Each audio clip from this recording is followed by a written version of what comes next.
অনাগত সন্তানকে ঘিরে নানান স্বপ্ন বুনেছিলেন রাজমিস্ত্রি নূর আলম। স্বপ্নপূরণ তো দূরের কথা, অনাগত সন্তানের মুখ দেখার সৌভাগ্যই হল না নূর আলমের।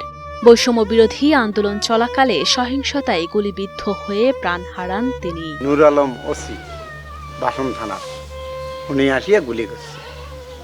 এখন গুলি করি ফেলে দিয়ে গেছে চলি। এমনকি সাথের বন্ধুর ঘর ভয়ঙ্কর হ্যাঁ তলতালতি করছে, চলতিবের পায় না। লম্বা চাংড়া গাঁদা চাংড়া না, চলতিবের পায় না। পরে আমরা অন্য অডি থুয়ে দৌড় আমার ওটা আমাকে যা বলতেছে তোমার পোলা গুলি খেয়েছে, ওসি সাহেবে গুলি করছে। বলে আমরা দৌড়ি আস্তে আস্তে দেই, পোলা নাই, ওখানে নিয়ে গেছে সিটি হাসপাতালে। স্বামীর অবর্তমানে নিজেরও অনাগত সন্তানের ভরণ পোষণ কিভাবে জুটবে সেই চিন্তায় দিনরাত কাটে ৮ মাসের অন্তঃসত্ত্বা স্ত্রী খাদিজার। স্বামী হারানোর বেদনায় অঝরেই ঝরে তার চোখের পানি। যদি 1 টাকা ইনকাম করতো, ওটাই আমার কোটি কোটি টাকা। ওই 1 টাকায় থাকলে ওটাই আমার শান্তি। নিহত নূর আলম কুড়িগ্রাম সদর উপজেলার ভোগডাঙ্গা ইউনিয়নের ভগীর ভিটা গ্রামের বাসিন্দা।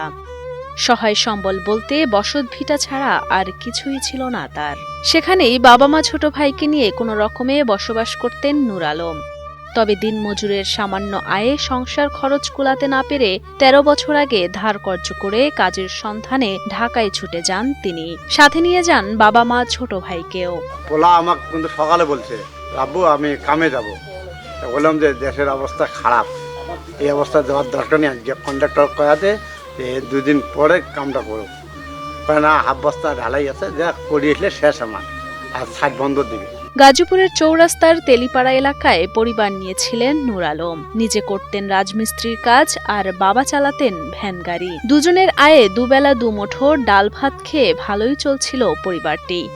বছর খানেক আগে পার্শ্ববর্তী গ্রামের খাদিজাকে বিয়েও করেন নূর আলম।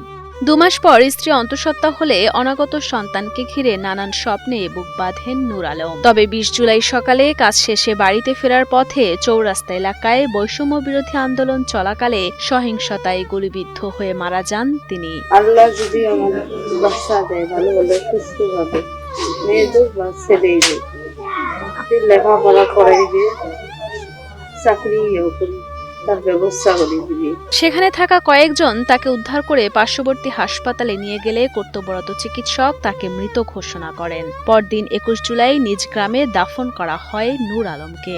একদিন কাম না করলে তো ওর পেটে ভাত যায় না, ওর পেটে ওর বউয়ের পেটে সন্তান আসছে, সন্তান কিভাবে চলবে? আমার ঘর দুয়ার নাই, কোনো নাই, কি না হারাল করি আমরা খাই।